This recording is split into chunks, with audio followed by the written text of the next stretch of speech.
Mari kita jelajahi sistem transportasi publik Singapura yang terkenal efisien. Di negara kota ini, Land Transport Authority atau LTA adalah badan pemerintah utama yang bertanggung jawab atas perencanaan, pengembangan, dan manajemen sistem transportasi darat. LTA mengelola kebijakan transportasi yang komprehensif, termasuk sistem Electronic Road Pricing atau ERP yang inovatif untuk mengurangi kemacetan. Mereka juga mengawasi pengembangan infrastruktur Mass Rapid Transit atau MRT dan Light Rail Transit atau LRT. Dua operator utama menjalankan layanan transportasi publik sehari-hari. SMRT Corporation mengoperasikan sebagian besar jaringan MRT serta layanan bus dan taksi. SBS Transit mengelola beberapa jalur MRT lainnya dan juga mengoperasikan armada bus yang besar. Di Singapura, sistem Mass Rapid Transit atau MRT dan bus adalah alat transportasi publik yang dominan. Penggunaan mobil pribadi dibatasi karena kebijakan pemerintah yang ketat. Masyarakat Singapura memilih transportasi publik karena efisiensi, ketepatan waktu, dan jangkauan yang luas. Biaya kepemilikan mobil yang sangat tinggi juga mendorong penggunaan transportasi umum. Sistem MRT Singapura sangat efektif dan efisien, mampu mengangkut jutaan penumpang setiap hari dengan ketepatan waktu yang tinggi. Jaringan bus yang luas melengkapi MRT, menyediakan konektivitas hingga ke area perumahan. Efisiensi sistem transportasi publik Singapura diakui sebagai salah satu yang terbaik di dunia, dengan integrasi yang baik antar moda transportasi. Untuk mendorong penggunaan transportasi publik, Singapura menerapkan kebijakan pembatasan kepemilikan kendaraan pribadi melalui sistem Certificate of Entitlement atau COE. Ini membuat biaya kepemilikan mobil di Singapura menjadi salah satu yang tertinggi di dunia. Dalam aspek lingkungan, National Environment Agency atau NEA bekerjasama dengan LTA untuk menerapkan standar emisi yang ketat bagi kendaraan.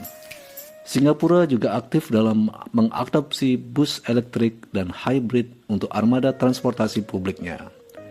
Public Transport Council atau PTC berperan dalam mengatur tarif transportasi publik, memastikan bahwa layanan tetap terjangkau bagi masyarakat sambil menjaga keberlanjutan finansial operator.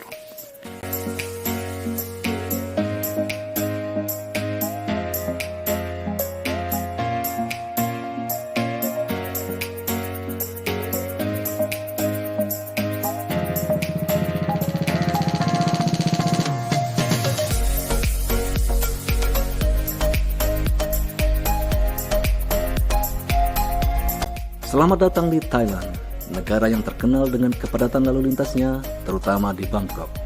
Mari kita lihat bagaimana Thailand mengelola sistem transportasi publiknya. Di tingkat nasional, Kementerian Transportasi Thailand bertanggung jawab atas kebijakan transportasi secara keseluruhan. Mereka mengawasi berbagai departemen yang menangani transportasi darat, laut, dan udara. Di Bangkok, beberapa badan utama mengelola sistem transit massal. Bangkok Mass Transit System BTSC mengoperasikan BTS Skytrain, sementara Mass Rapid Transit Authority of Thailand MRTA bertanggung jawab atas pengembangan dan pengoperasian sistem MRT. Bangkok Mass Transit Authority BMTA mengelola jaringan bus kota, sementara State Railway of Thailand SRT mengoperasikan layanan kereta api antar kota dan airport railing di Bangkok. Di Thailand, terutama di Bangkok, sepeda motor dan mobil pribadi masih dominan. Namun, sistem BTS Skytrain dan MRT di Bangkok semakin populer. Di kota-kota lain, sepeda motor dan sengtau truk yang dimodifikasi untuk angkutan umum banyak digunakan. Masyarakat Thailand memilih sepeda motor karena fleksibilitas dalam menghadapi kemacetan. Di Bangkok, BTS dan MRT menjadi pilihan untuk menghindari kemacetan parah di jalan raya. Sistem BTS dan MRT di Bangkok sangat efektif dalam mengangkut penumpang dengan cepat, menghindari kemacetan di permukaan. Namun, jangkauannya masih terbatas pada area pusat kota. Bus kota, meskipun menjangkau area yang lebih luas, sering terjebak dalam kemacetan. Sepeda motor, meskipun fleksibel, menimbulkan masalah keselamatan dan polusi udara. Untuk mengatasi kemacetan, Thailand telah menerapkan berbagai kebijakan, termasuk pembatasan parkir di pusat kota dan pengembangan sistem Bus Rapid Transit atau BRT. Dalam aspek lingkungan, Kementerian Sumber Daya Alam dan Lingkungan bekerjasama dengan Kementerian Transportasi untuk menerapkan standar emisi kendaraan dan mendorong penggunaan bahan bakar alternatif. Di luar Bangkok, pemerintah daerah umumnya bertanggung jawab atas transportasi lokal dengan dukungan dari pemerintah pusat untuk proyek-proyek besar. Thailand terus berupaya meningkatkan sistem transportasi publiknya dengan fokus pada pengembangan jaringan kereta api perkotaan dan antar kota.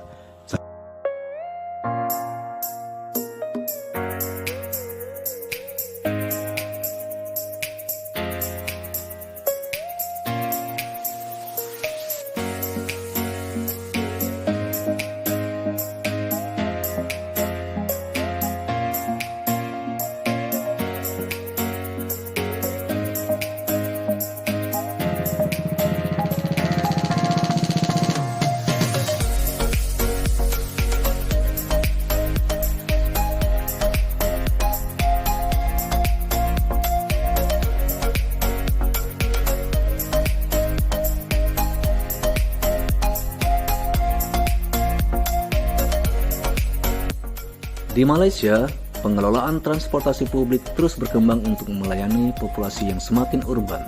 Di tingkat nasional, Kementerian Pengangkutan Malaysia bertanggung jawab atas kebijakan transportasi secara keseluruhan. Agensi Pengangkutan Awam Darat atau APAD adalah badan regulasi utama untuk transportasi darat di sepenanjung Malaysia. Mereka mengawasi operasi bus, kereta api, dan sistem transit cepat. Di wilayah Lambah Klang yang mencakup Kuala Lumpur, Prasarana Malaysia Berhad adalah pemain kunci dalam transportasi publik. Mereka mengoperasikan sistem Light Rail Transit (LRT), monorail, dan Bus Rapid Transit atau BRT.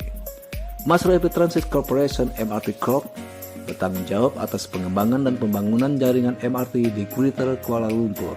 Sementara itu, Kereta Api Tanah Melayu Berhad KTMB mengoperasikan layanan kereta api antar kota dan komuter. Di Malaysia, mobil pribadi masih menjadi moda transportasi dominan, terutama di luar wilayah perkotaan utama. Namun, di Kuala Lumpur dan sekitarnya, sistem Light Rail Transit (LRT) dan Mass Rapid Transit (MRT) semakin populer. Masyarakat Malaysia memilih mobil pribadi karena fleksibilitas dan kenyamanan, terutama di daerah yang kurang terlayani transportasi publik. Di wilayah perkotaan, LRT dan MRT menjadi pilihan untuk menghindari kemacetan. Dari segi efektivitas dan efisiensi, sistem LRT dan MRT di Kuala Lumpur cukup efektif dalam mengangkut penumpang dengan cepat, terutama saat jam sibuk. Namun, ketergantungan pada mobil pribadi di banyak daerah menimbulkan masalah kemacetan dan polusi. Layanan bus, meskipun menjangkau area yang luas, masih menghadapi tantangan dalam hal ketepatan waktu dan frekuensi.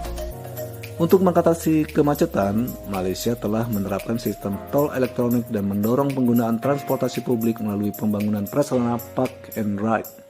Dalam aspek lingkungan, Kementerian Alam Sekitar dan Air bekerjasama dengan Kementerian Pengangkutan untuk menerapkan standar emisi kendaraan dan mendorong adopsi kendaraan ramah lingkungan.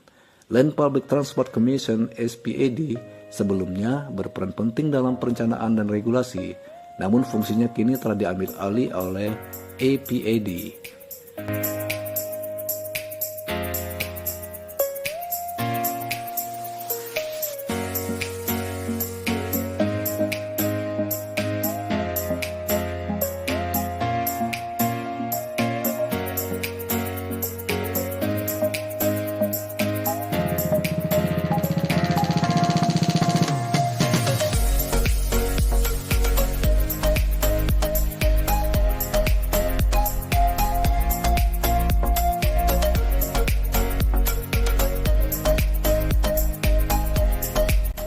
Analisis perbandingan organisasi kepengelolaan pelayanan publik di bidang transportasi dan lingkungan di Singapura, Malaysia, dan Thailand menunjukkan kompleksitas dan dinamika yang menarik dalam upaya negara-negara Asia Tenggara untuk meningkatkan kualitas hidup warganya dan mencapai pembangunan berkelanjutan.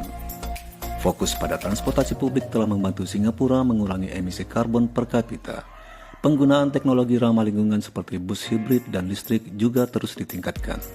Malaysia telah membuat kemajuan dalam mengembangkan sistem transportasi publik yang lebih efisien, terutama di daerah perkotaan. Namun, masih ada tantangan dalam hal cakupan layanan di daerah pedesaan dan pengurangan ketergantungan pada mobil pribadi.